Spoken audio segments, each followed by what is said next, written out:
देखिए गीता में ये श्री कृष्ण का नाम दास डाला या दूसरा कोई पड़ गया बाद में व्यास प्रसादात, ये गीता में शब्द आए हैं। व्यास के प्रसाद से मुझे ये गीता ज्ञान मिला। तो व्यास के बारे में क्या पूछ रहे? तो व्यास तो के बाद में, लेकिन इसका इसमें श्री कृष्ण का नाम, कृष्ण का नाम क्यों ऐसा ऐड किया, उन्हें किया या दूसरे कोई बाद में ऐड किया गया? बाद में ऐड किया गया। जो कीथ है, विदेशी विद्वान कीरो है, इन लोगों ने ये साबित कर दिया है अपनी थीसिस में कि पहले गीता निरीश्वरवादी शास्त्र था, बाद में कृष्ण के अनुयायियों ने इसे कृष्ण का साकार रूप भगवान को दे दिया और साकार कृष्ण को भगवान बना दिया। नहीं तो गीता निराकारी स्टेज वाले ने सुनाई है। जितने भी धर्म ग्रंथ हैं, मुसलमानों की कुरान हो, क्रिश्चियंस की बाइबल हो, बौद्धियों का धम्मपद हो, सन्यासियों का ब्रह्मसूत्र हो, गुरु नानक का गुरु ग्रंथ साहब हो, जितने भी शास्त्र हैं,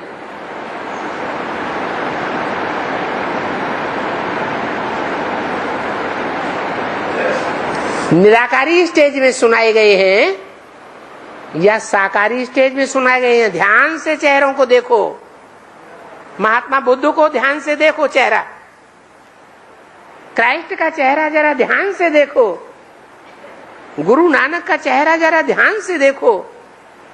उनकी आत्मा देखने से इस दुनिया में धरी हुई है या निराकारी लोक में है।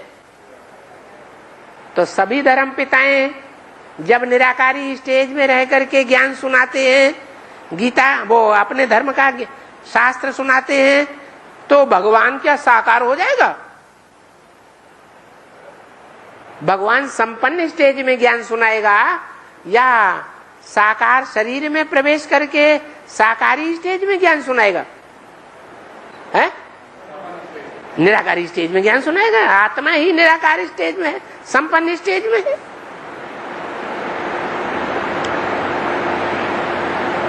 इतनी सी बात नहीं समझ में आती है लोगों को कि गीता ज्ञान निराकारी स्टेज वाले ने, शिव शंकर भोलेनाथ ने सुनाई है या किसी साकार व्यक्ति ने सुनाई है, साकारी स्टेज में रहने वाले ने। अरे कृष्ण का, ब्रह्मा का तो एक भी चित्र साकारी स्टेज में, एक चित्र साकारी स्टेज में दिखाया जाता है। उनका एक भी चित्र नहीं है, हजारों चित्र उनके फोटो खींचे गए, एक भी फोटो ऐसा नहीं है जिसमें उनकी निराकारी स्टेज हो तो लाओ दिखाओ।